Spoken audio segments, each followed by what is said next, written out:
Hi everyone, and welcome to English for You. I'm Pat. And I'm Mike. So, Mike, we're talking about a famous historical figure in today's two-day, or the first day of this two-day article. Excellent. Who are some of your favorite historical figures? Oh my gosh. Pick a Canadian. Favorite historical figures. Pick a Canadian. Sure. Favorite historical figure. I'll have to think about that. Oh, come on. There must be a few. I could say someone normal, but I'm trying to think of someone interesting. I will choose, I don't know, you pick one. Okay, a favorite historical figure of mine, I am going to go back quite a way to Julius Caesar. Okay. Yeah, I'll go that far back. You like his salad? Is that why you're a fan of his Caesar salad? Yes, I was impressed by his contributions to the world of fine dining. It's true. But also by the way he helped kind of reform the Roman Empire and reform the Republic and usher in the age of the Empire. All right, that's a pretty good choice. Okay. He's not Canadian, but I would say Alexander the Great, also from ancient times, was just an interesting historical figure. Can't say I liked everything he did, but certainly a person who changed the world as we know it. So there you go. Historical figures are well known, much admired in many cases, not all cases. But the main thing is they do kind of change the world, or at least the world they live in at that time. That's right. And we're going to be looking in today's article about one of these figures and the influence he had over people. His name was Frederick Douglass. Let's read through the first day's article about him. Reading.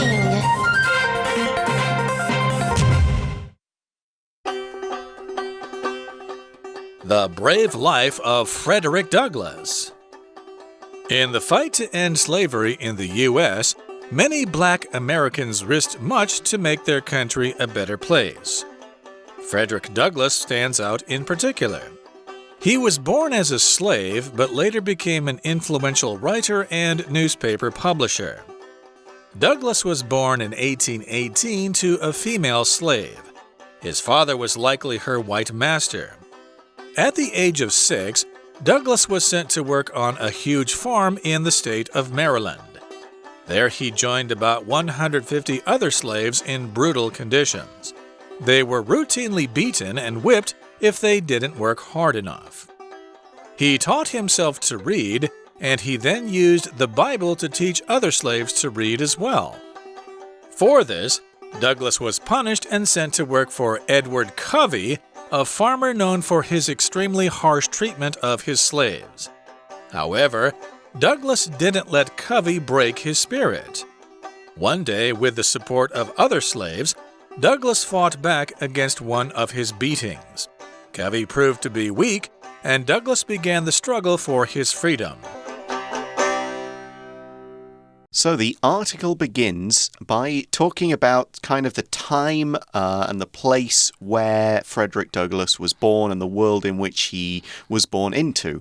It says, in the fight to end slavery in the US, many black Americans risked much to make their country a better place.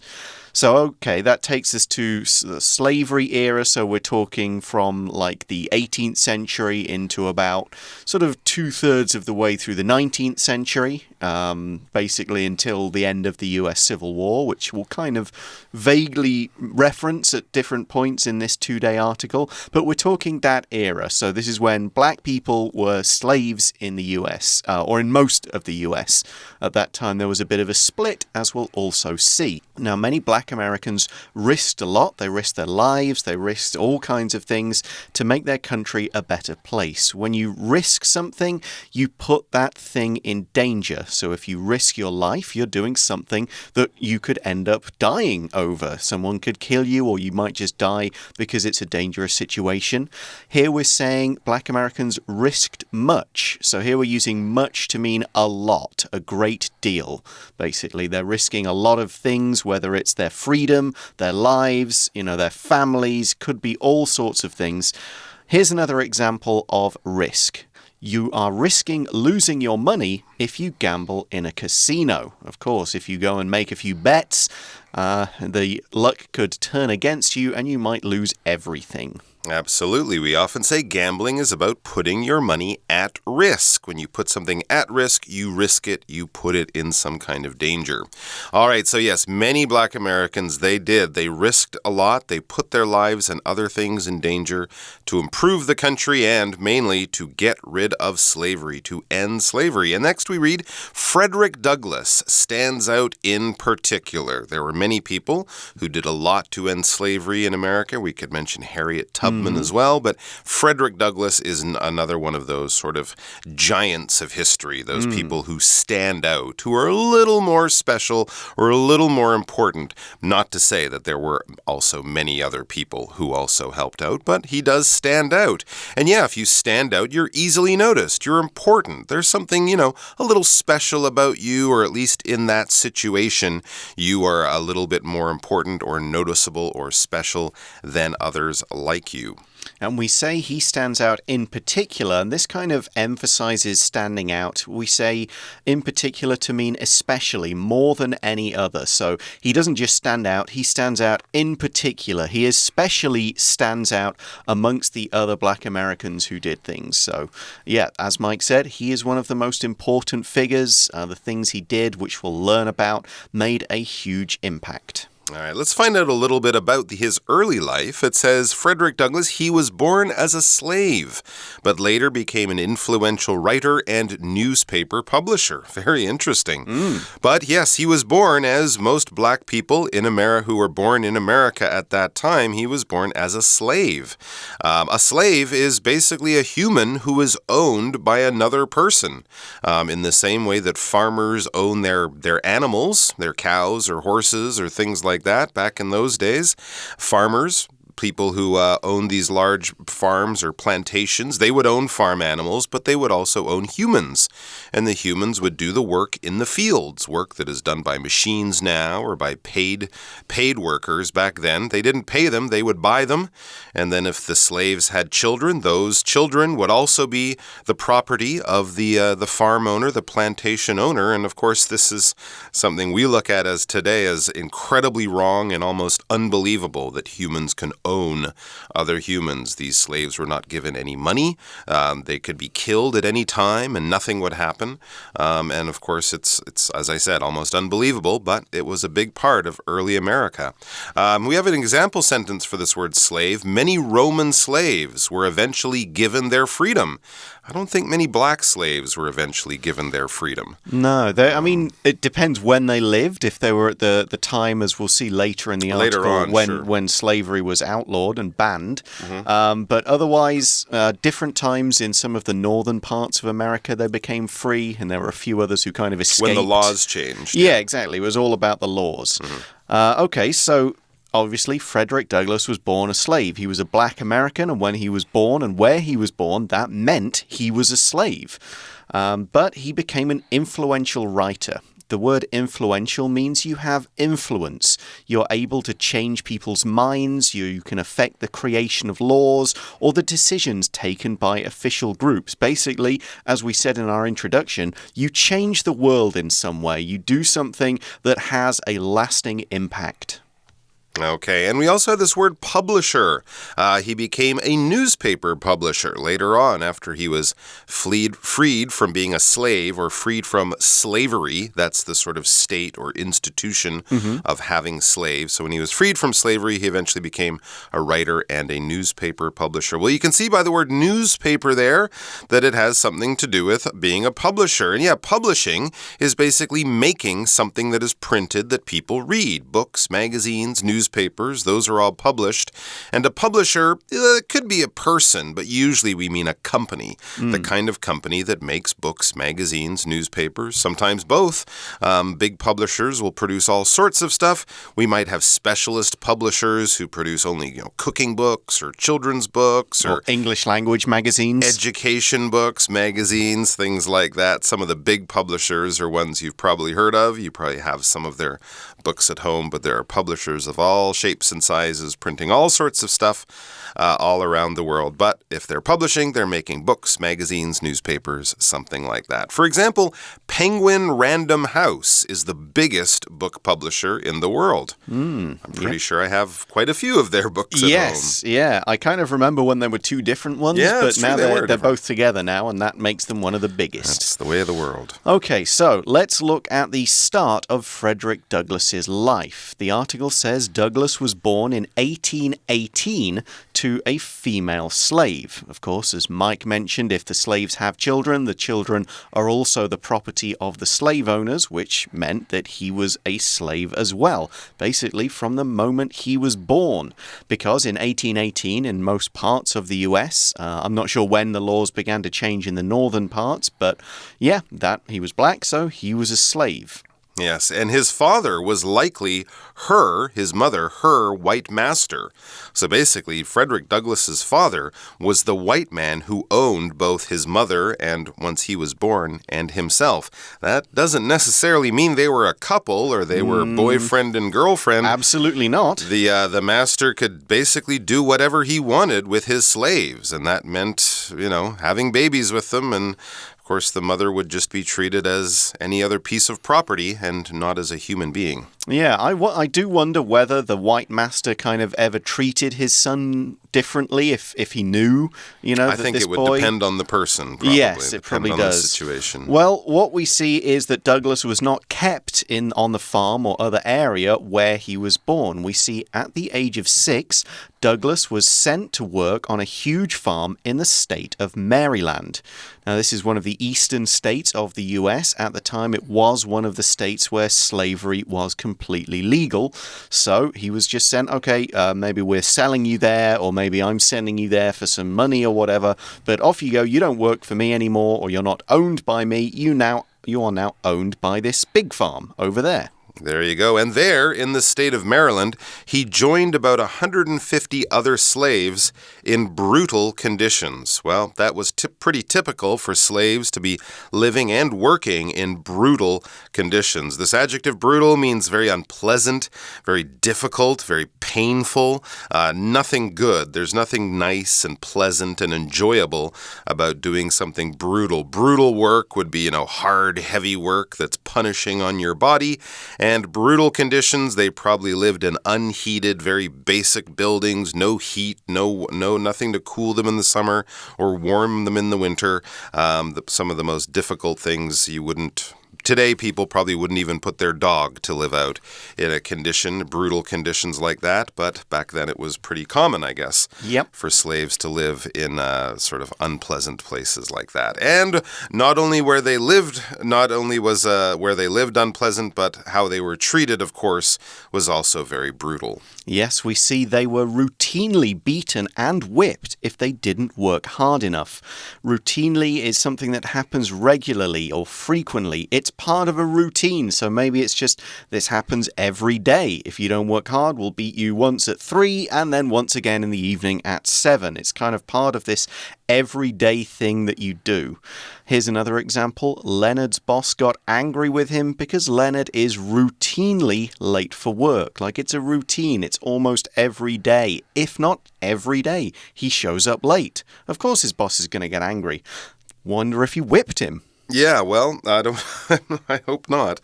But to whip is to use something which we also call a whip. And a whip is basically a long, thin piece of leather that has been cut and dried so that when it hits the skin, after, moving at a very high speed, the tip of the whip will hit your skin and basically cut the skin open. It's a form of punishment. We use whips. Today, they could still be used on a horse. People might whip a horse.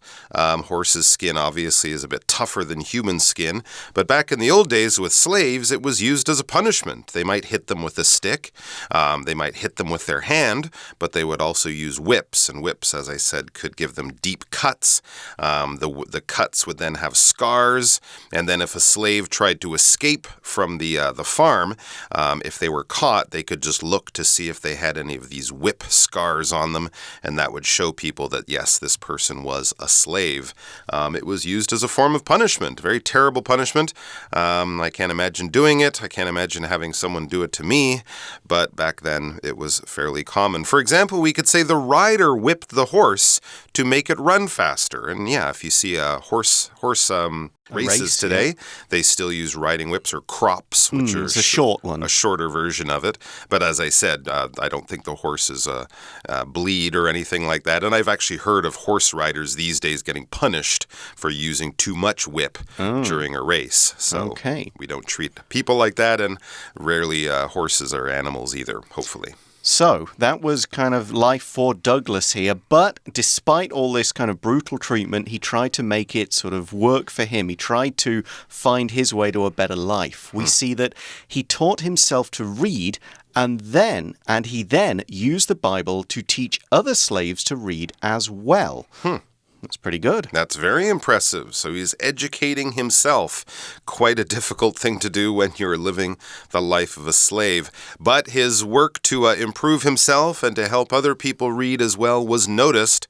And it says, for educating himself and trying to educate others, for this or for doing this, Douglas was punished and sent to work for Edward Covey, a farmer known for his extremely harsh treatment of his slaves. Wow, so yeah, sometimes the slave owners would trade their slaves.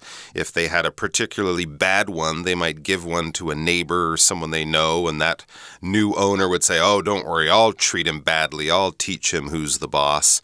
And this Edward Covey character apparently was a pretty horrible, horrible person who was known for his harsh treatment of his slaves. We had that word brutal just before. Brutal and harsh are very similar, so we could also say he was known for his brutal treatment of slaves. But harsh, brutal, in this case, harsh means cruel, very, very, very vicious, very unkind. There's no kindness or niceness or, love or anything in what you do if you're very harsh. We could talk about people being harsh or brutal, but we can also talk about other things. Often winter weather might be described as harsh weather, cold and snowy and icy.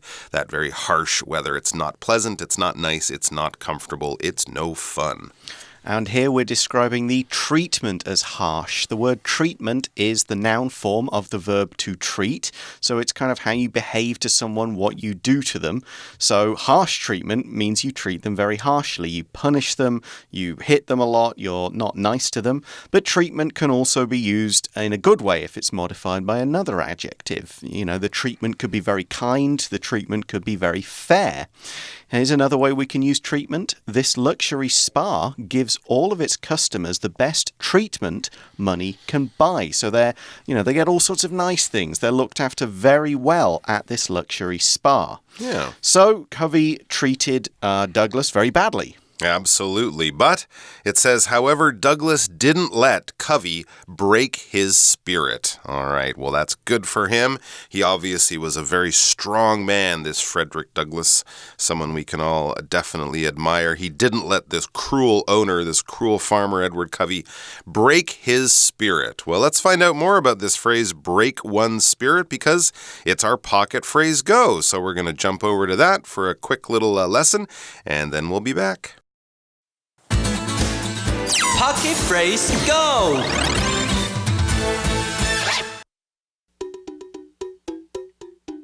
Hola， 大家好，我就是爱冒险的朵拉。丛林里的珍奇异兽打不倒我，但是呢，没想到来到大城市要和其他同年龄的小朋友相处，哎呀，可真是把我打败了。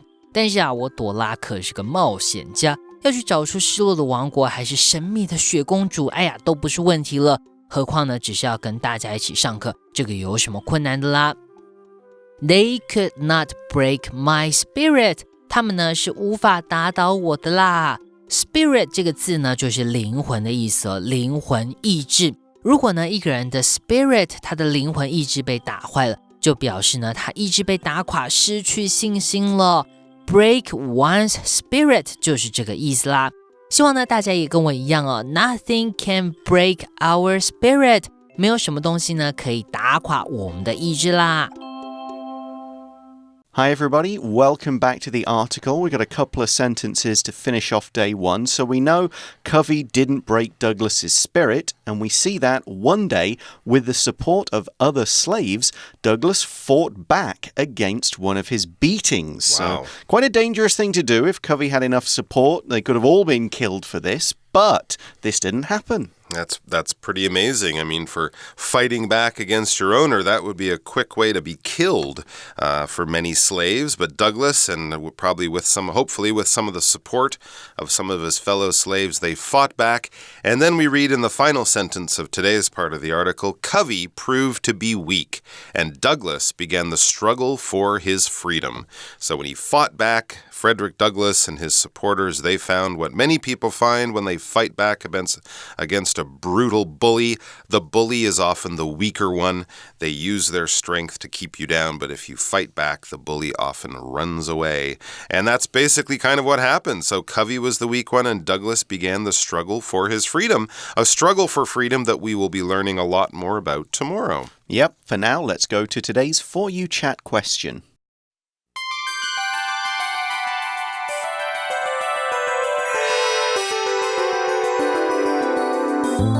For You Chat.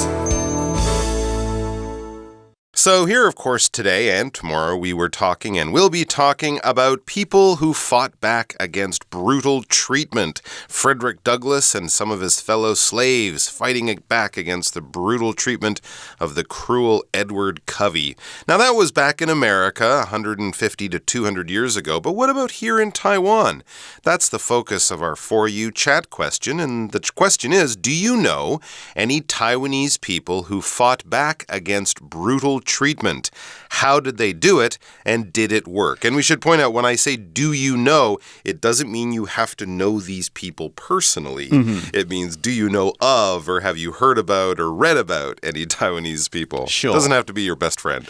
No. Well, I have some Your Taiwanese... wife has fought back against your brutal treatment. Yes, or your students. My students have fought back against their cruel English teacher. Your homework giving. No, the only ones that spring to mind easily are, and I might be pronouncing this wrong, the Zhou people who fought back against the Japanese when the Japanese were ruling Taiwan. They basically fought back by kind of killing a lot of them and going off to kind of hide in the mountains and the forests where it was easier to escape and hide, and the Japanese couldn't quite bring their full army. Unfortunately, I believe the Japanese ended up by killing them all, or at least kind of trapping them or winning, basically. So, it's very difficult to fight back against brutal treatment. You kind of need a bit of assistance, or you just need to be very, very kind of lucky and persistent to get to make it work, basically. There's some good advice. If you're fighting back against a brutal farmer, that's one thing. Fighting back against a brutal army is a completely different thing. It is, yes. Pick your battles. So we'll find out what Frederick Douglass managed to do in tomorrow's article, part 2 of it. So let's talk to you again tomorrow. Bye-bye. Take care. The Brave Life of Frederick Douglass. In the fight to end slavery in the U.S., many black Americans risked much to make their country a better place. Frederick Douglass stands out in particular. He was born as a slave, but later became an influential writer and newspaper publisher. Douglass was born in 1818 to a female slave. His father was likely her white master. At the age of 6, Douglass was sent to work on a huge farm in the state of Maryland. There he joined about 150 other slaves in brutal conditions. They were routinely beaten and whipped if they didn't work hard enough. He taught himself to read, and he then used the Bible to teach other slaves to read as well. For this, Douglass was punished and sent to work for Edward Covey, a farmer known for his extremely harsh treatment of his slaves. However, Douglass didn't let Covey break his spirit. One day, with the support of other slaves, Douglass fought back against one of his beatings. Covey proved to be weak, and Douglass began the struggle for his freedom.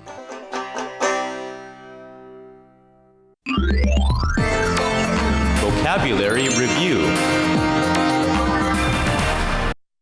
Risk. I got very angry and yelled at my boss, even though I risked my job by doing so. Slave. The town was taken over by an army that forced people there to work as their slaves. Publisher. Emily's publisher printed 1 million copies of her book and sold them in several countries. Routinely. Doctors routinely test older patients for cancer and other age-related diseases. Whip. The rider whipped his horse to make it run faster and jump over the high fences. Treatment. The boss was not well liked because of his cruel and unfair treatment of employees. 智慧小补帖 Influential. Brutal. Harsh.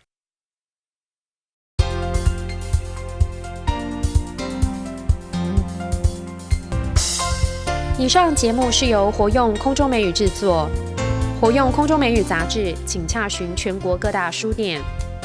如欲索取试听教材，请来电02-2364-4000 02-2364-4000，或上网查询，网址是 www.english4u.net www.english4u.net